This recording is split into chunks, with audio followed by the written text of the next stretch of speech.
Thank you, Chris. I'll totally talk about Harry Potter. Like, give me a few beers. Okay, I'm going to start with a little story. I hope you enjoy it. It's an old favourite of mine. In a lovely tree lived an owl. His name is Owl. Owl is having a bad day. See here? His wing really hurts. Owl has gone for a walk to put his mind off his sore wing. On the road, Owl saw a horn sticking out of a bush. "Woo-hoo! Who's there?" said Owl. The bush rustled, and out came a unicorn. Hey. Owl was terrified. Unicorns were murderous creatures.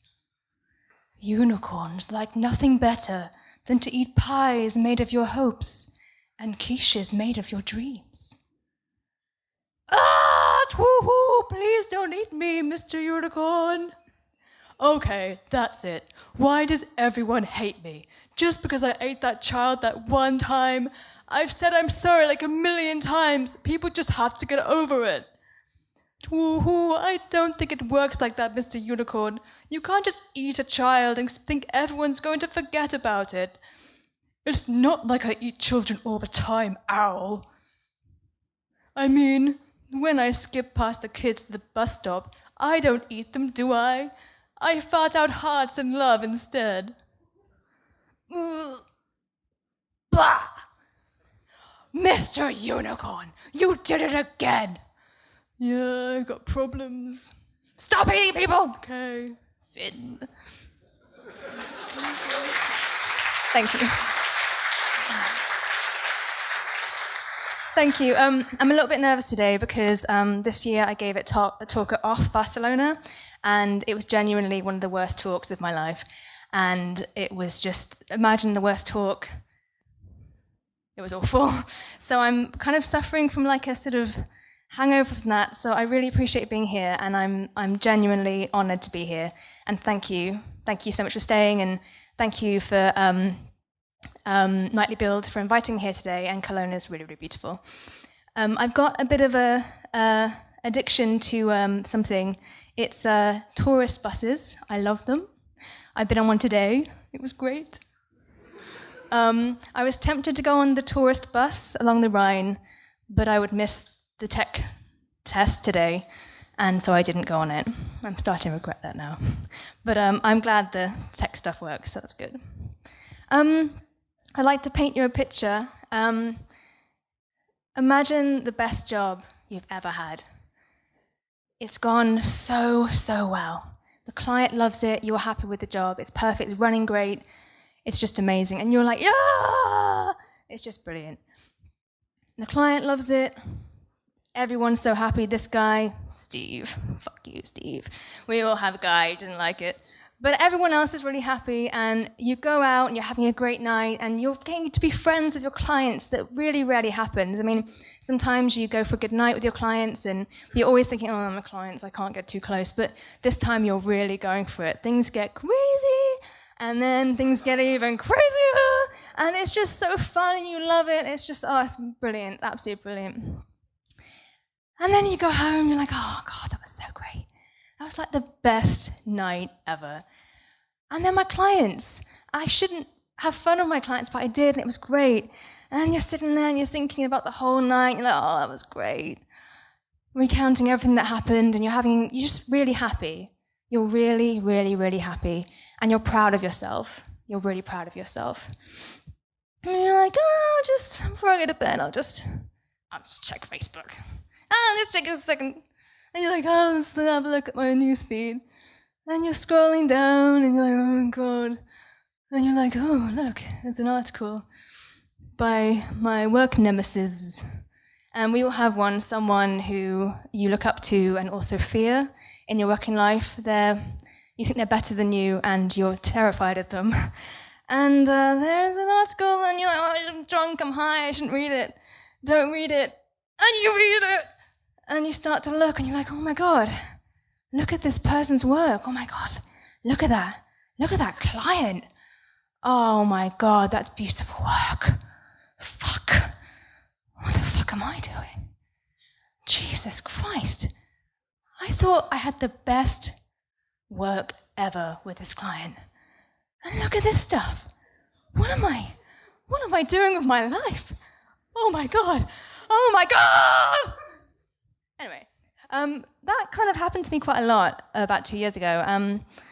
I went through something this past year, and I want to share that with you because it really helped me overcome this space that I pulled quite a lot. And I didn't know I was doing it, and it's really helped me, and I want to share that. I'm going to do some introduction now. I'm Lizzie. I'm an illustrator and artist, and I'm based in London. My favourite things. I work at the Print Club in Dalston, and it's I'm based in Millers Junction, which is like a nice little nook for designers, graphic designers, illustrators, and we just, it's nice to work with other people. If I'm working from home, I end up doing my laundry about 1 million times a day. I stare at people out the window and make notes on their movements. I just waste time, basically. So it's nice having somewhere to go and chill in the day and work hard. This is me and my granny. I read somewhere that you should put some personal things in your talk so people don't hate you. So this is me as a baby. My granny loves me. So yeah. Right, so this is the kind of work I do. I'm really into urban mapping and psychogeography, and that's basically exploring urban environments in different ways. So I primarily use just pen and ink and paper because I've really thought about why I do this, and I've decided the reason I do it is I'm quite lazy. I can't handle more than one implement. I don't like more than one pen and one piece of paper because I get a bit overwhelmed. So pen and paper is pretty much my favorite medium. I love exploring urban spaces. And this year I met this guy called Dr. Bradley Garrett, and he's the author of Subterranean London, and it's all about reclaiming London for the people of London rather than just the conglomerates and the corporations. And what he does, he's been like chased by the police, and he's just been hounded by them. He's done nothing wrong, apart from trespassing, but he just brought into my life a whole new way of seeing London from above, not from street level. So we spent loads of time just breaking into places, going up, reclaiming old buildings that were dead, and just chilling in them and seeing them, and it was wonderful, really amazing experience. And this building is in Bethnal Green, and we got to the top just as this happened, and it was the best experience, and because you're breaking in somewhere, your heart's beating, and you're like, oh God, and then you got to the top, and it's like, wow. And you see all of London, and it's beautiful. It really is beautiful. And these are 3 illustrations for the book I've illustrated, his book. It's called London Rising. And on the left is corporate heights. In the middle is social heights, about social housing or the lack of it in London. And on the right, it's infrastructural heights, bridges, anything that connects and services a capital, and you never notice it until it breaks. So it's that stuff. So that's pretty fun. I had this really intense conflict with myself most of my life about what I am, and I used to be really scared of saying I was an artist because you'd hear people that I'm an artist, and you're like, dude, you just think that. I'd think that anyway. And I think it's because it's a lot of what we think is from how we grew up and what we're exposed to as children. And I come from, this is quite personal talk though, I hope that's okay. I come from a really, really, really messed up family. And I suppose if you open up any stone and look under it, any family's going to have layers and layers of psychosis and crazy shit. But we're pretty amazing in that field. So that's a brain, not a bum. I've suddenly realized that's like a spotty bum brain. Frontal lobe damage, suicide is a big one in our family. Electroshock therapy, and depression. Depression, it was harder to find an image for that, so I just left a blank page. I think it's unquantifiable. So I also always thought as a child, I didn't actually acknowledge this to anybody, I never thought it either, But if you're an artist, you kill yourself, because that's what happens in my family and that's what happens in the world. I'm not going to start listing all the artists and musicians and that kill themselves, but there's so many, and it's a cliche for a reason.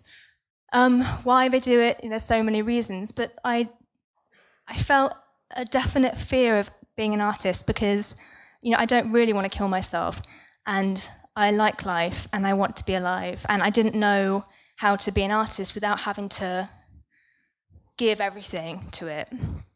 And I love Frida Kahlo. Frida Kahlo, for me, is the perfect example of the most amazing artist. She gives everything to her work, absolutely everything. She, in a debatably abusive relationship, she lost her leg, she had chronic pain all through her late teens and adult life because of, an accident she had, and she painted it. She painted her pain.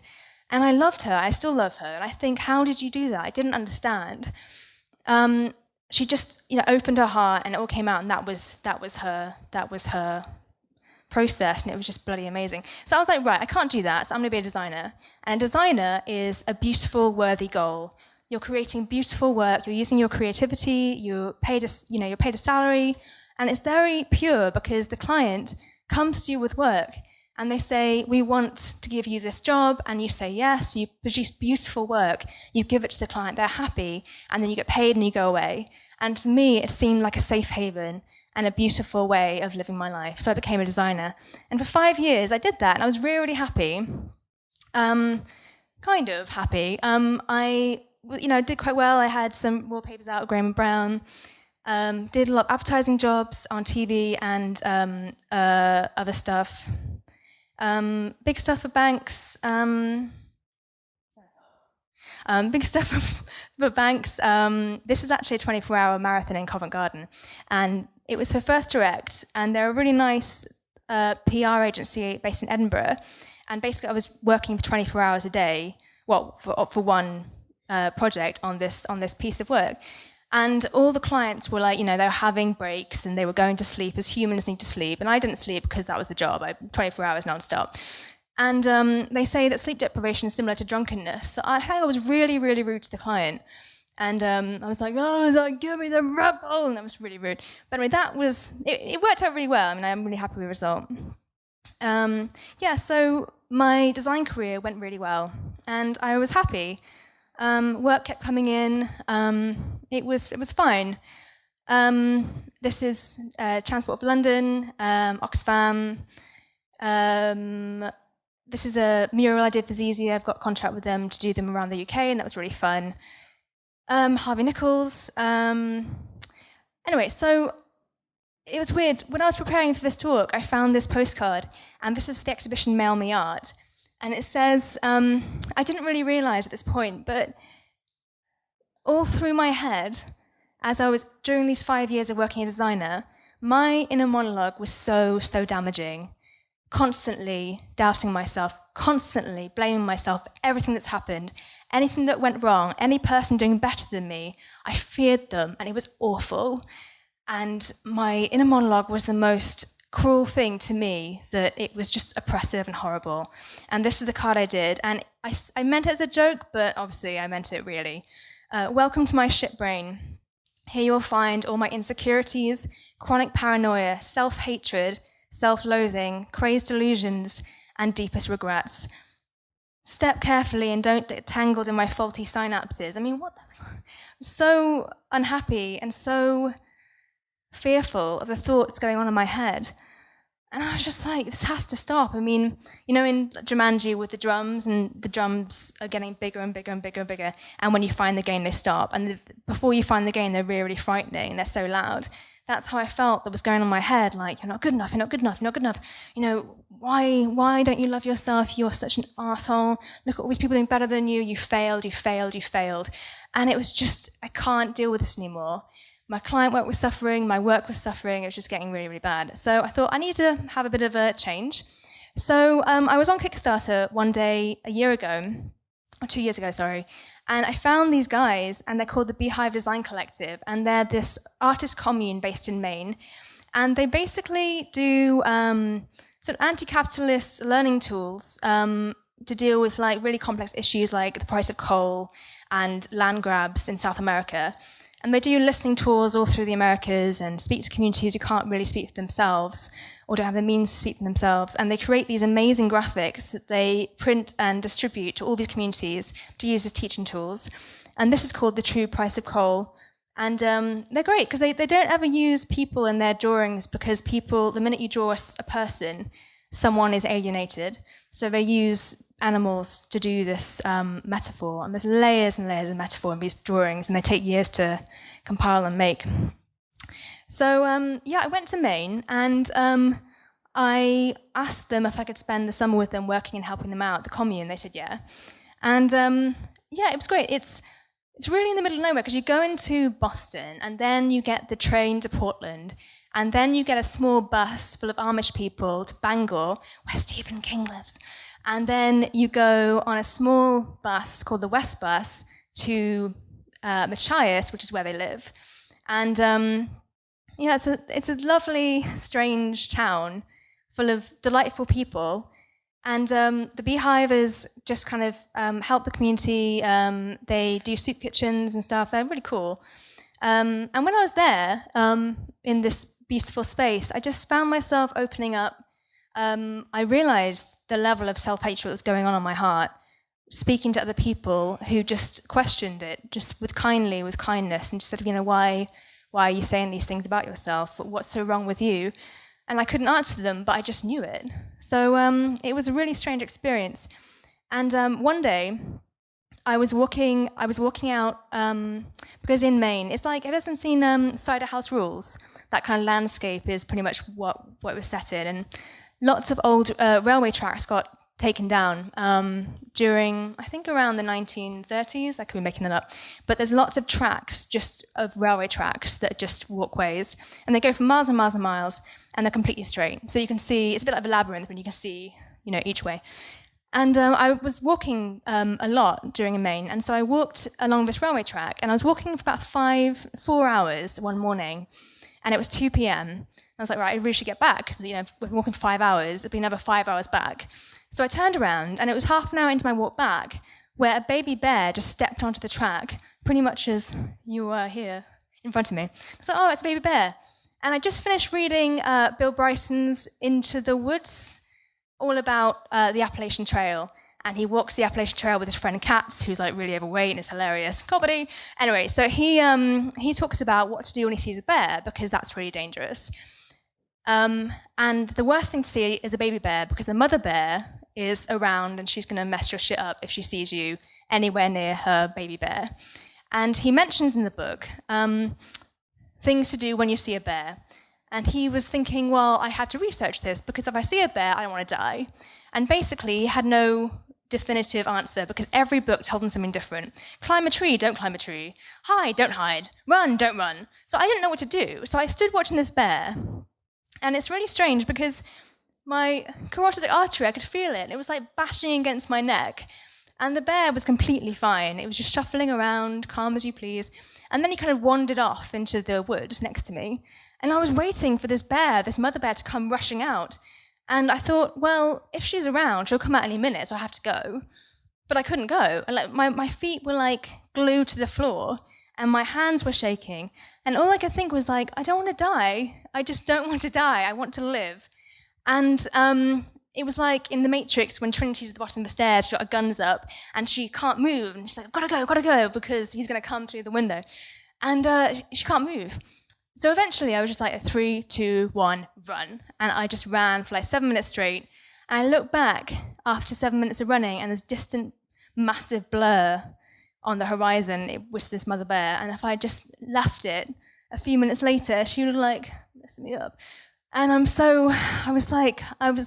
didn't really think of anything. My mind was quite blank. I was very calm. I got back to the commune, I went to the kitchen, I was like, oh, hey guys, just saw a bear.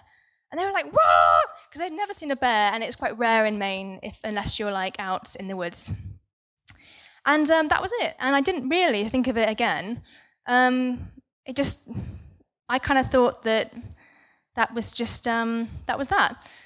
And it was only a few months later that I started to really understand the depth of what happened to me out there. But anyway, one thing I learned from not from my talk, obviously, because that was shit. Stefan Zygmaster said, include a couple of things, odd things that work. So I'm going to tell you another story. I hope you like it. This one's called One Day I Saw a Poo on a Bus.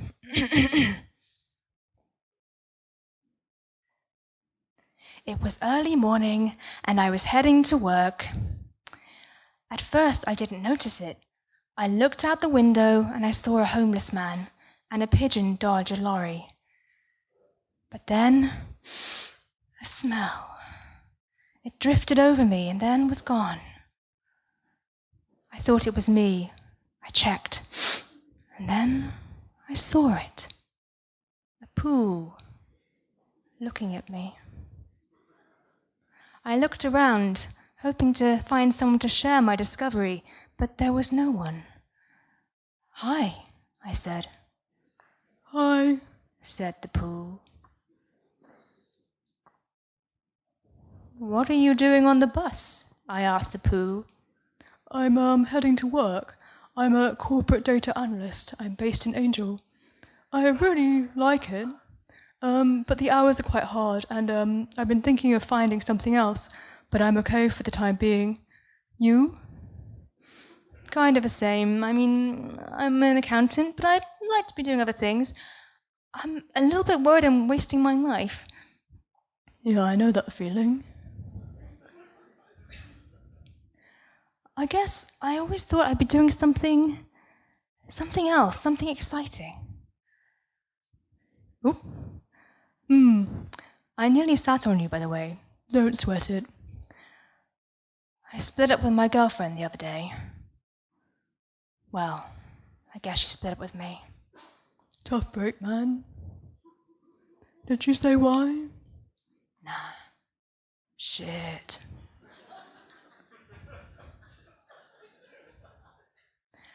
I left my girlfriend a few weeks ago. Oh? Yeah, her name was Kelly. She was a used tampon I met down the sewer. She was special, you know? But she got too clingy, and I'm pretty sure she had herpes. Ooh. Yeah, it was tough. But I miss her now.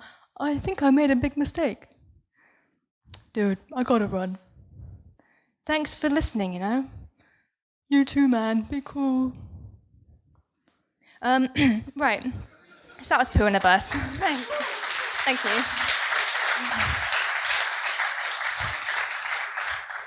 This is a piece of work I did a few years ago, and it's been sold now, thankfully, but it's haunted me for a while. The way I draw is this is huge, it's A0, so it's about, actually, it might be true to scale there. I'm not sure. It's a little bit smaller than the projected, but it's pretty big. And I did it for an exhibition it got rejected from. So painful. Anyway, it was, so I start doing it in black and white ink, and then at the same time I colour in. So I got to the middle part here where the Tate Modern is, and I was like, right, Tate Modern, it's you know, you could say it's a phallic object, don't make it look like a cock, don't make it look like a cock. And I bent the Tate Modern, and suddenly I drew a cock in the middle of my drawing. And I don't use pencil, so I just go in with pen. So I just like all this work, and I'd drawn a cock in it. And I was like, right, I can save this, I can save it. How do I colour this in to make it not look like flesh? How do I do it? Brick. I'll colour it in a brick colour.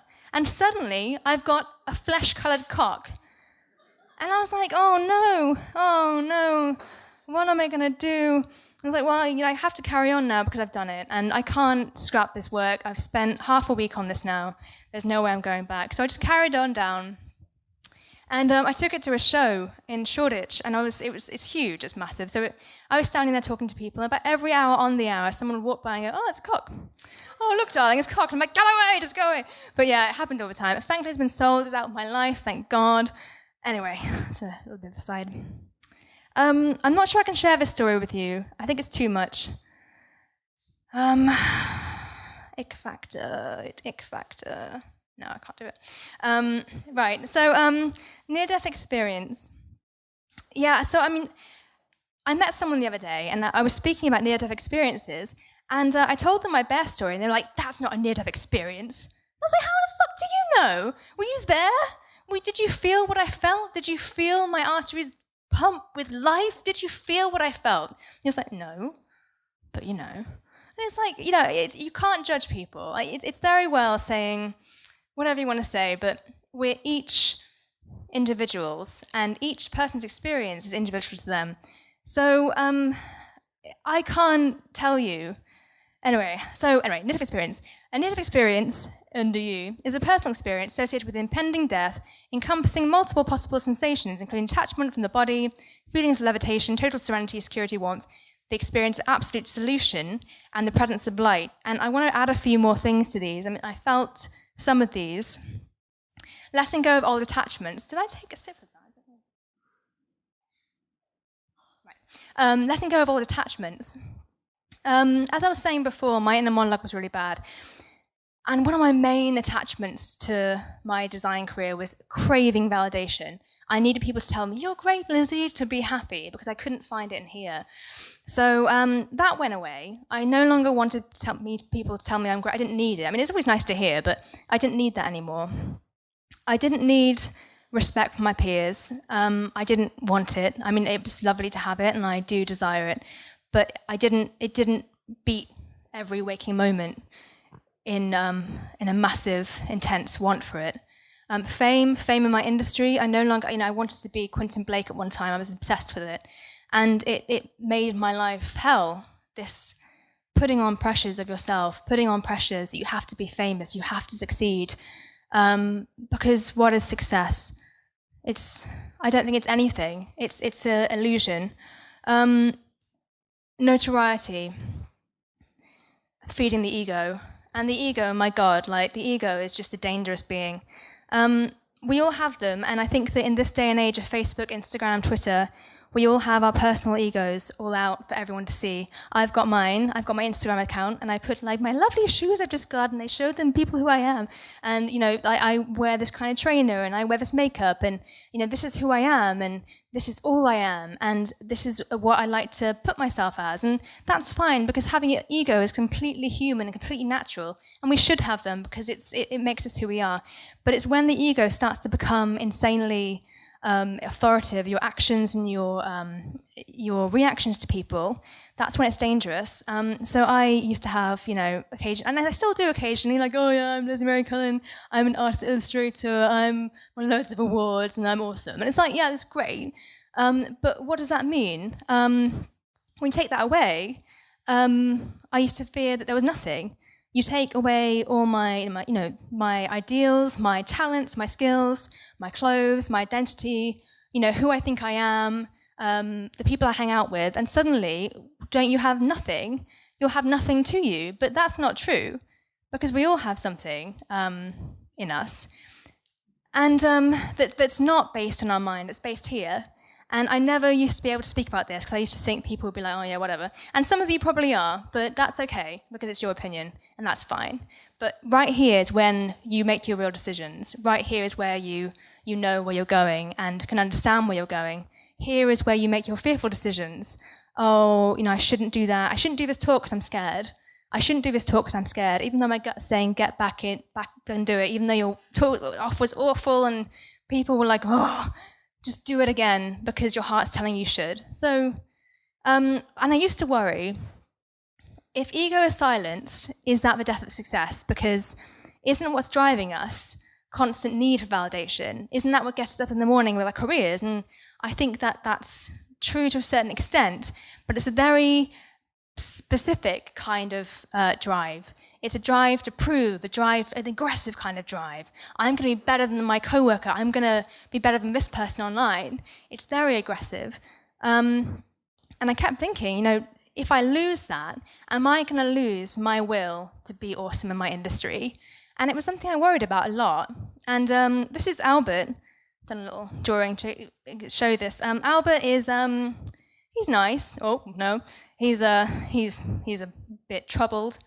Albert is not a nice person on the outside. He's not very kind to people.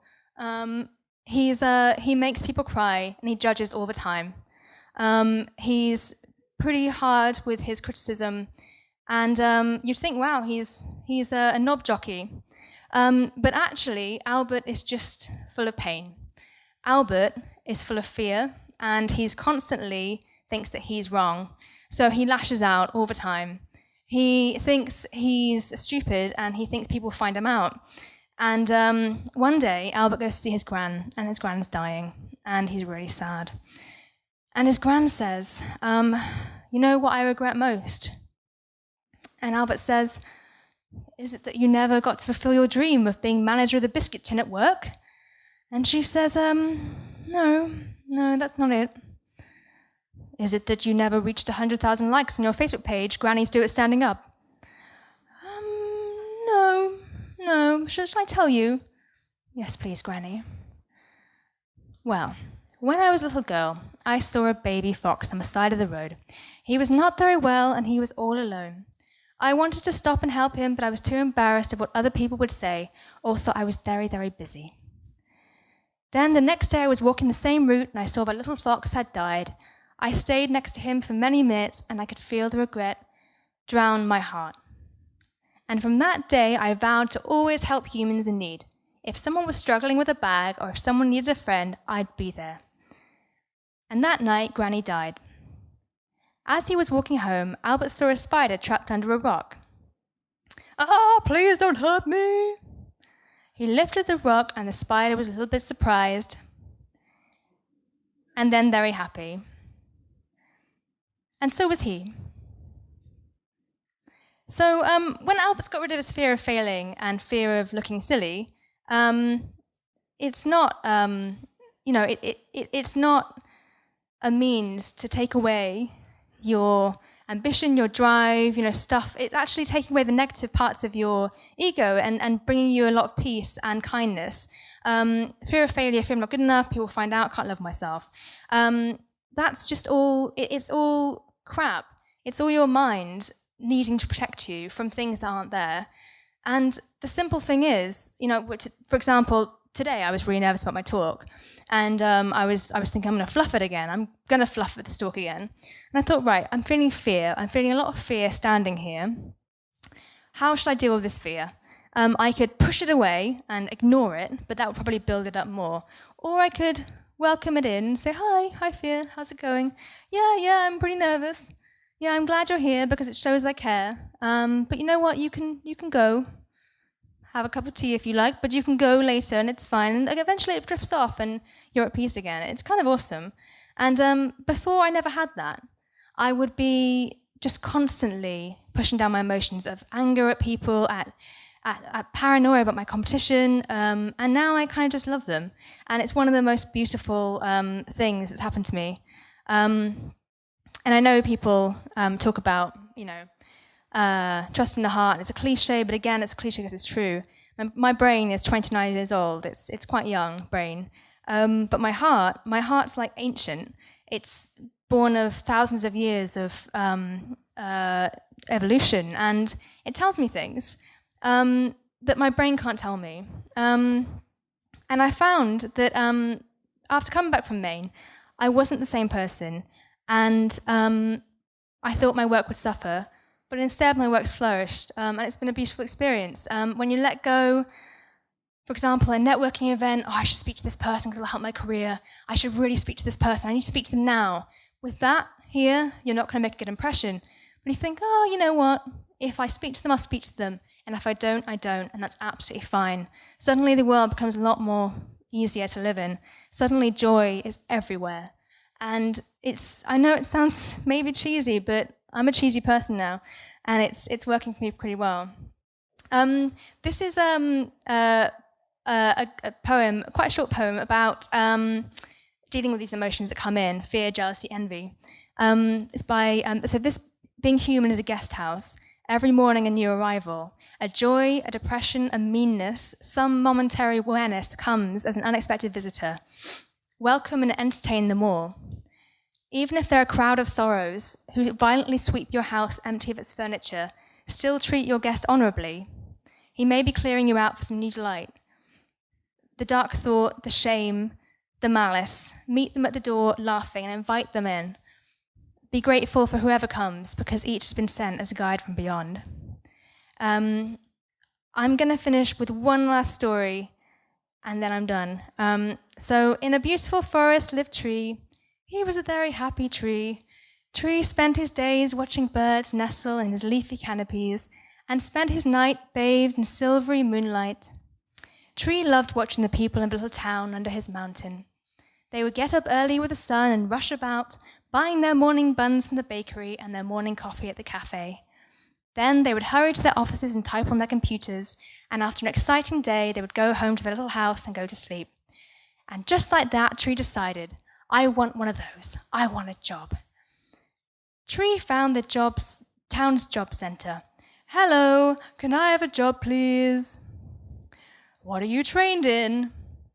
I can convert carbon dioxide into oxygen beautifully. I'm very experienced in that. Also, I can stare at a point for many years without blinking.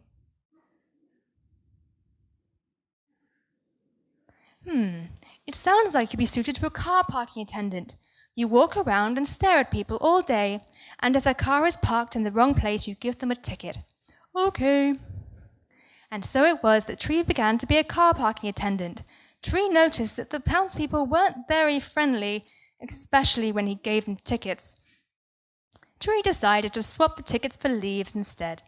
When he saw a car parked in the wrong place, Tree would gently lay a leaf down on their car. Fox at the job center was not very happy.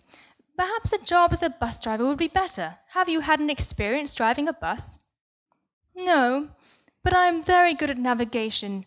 When the birds fly south for winter, they break their journeys on my leafy branches. They talk about the winds and the rains and how to find their way to the warm places. Well, we'll give you a try. And so it was that Tree became a bus driver. Tree enjoyed driving around the little streets of the town, but soon he got bored. One day, Tree decided to take a trip with his passengers on a jolly trip. Tree drove out of the town, driving the bus through fields and hills, around mountains and over little rivers, and finally parked the bus by a distant lake. His passengers were very annoyed. Tree went back to the job center. Fox was not impressed. We must find you a job that suits you. You can't keep getting bored and changing your mind. How about a job in an office? You'll have a chair and a desk and your very own computer. Do you have an experience working in an office?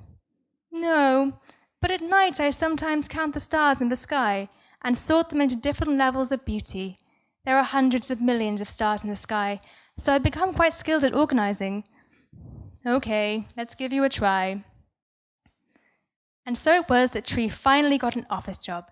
Tree had his own desk, his own computer, and his very own mug, which he used for his coffee. It was very exciting. Tree spent hours entering numbers into his computer to make spreadsheets, and he was very, very happy. Days, months, and years went by. Tree continued to work in the office. The seasons changed, and his colleagues came and went. Tree noticed his leaves were changing from bright green to brown. Tree's bark was turning grey. Tree was getting old. As the years went by and Tree became older and greyer, he began to look to the mountain where he used to live. He remembered the birds and used to shelter in his gentle leaves and the little family of rabbits who lived in his roots. He missed watching the little bunnies grow up and leave home. He missed the stories that the adventurous birds would bring from faraway lands. And just like that, Tree decided to go home. Tree went back to the job office and handed in his notice. Fox was now old like him. Tree walked out of the town and slowly climbed the mountain. Tree found his little nook just as he left it. Tree gently threaded his roots back into the cool soil and felt the earth bless his bark with water and the sun kiss his leaves with joyful rays. That night, under a silvery moon, Tree watched the stars dance in the sky and watched and watched and watched. Tree was home. Thank you.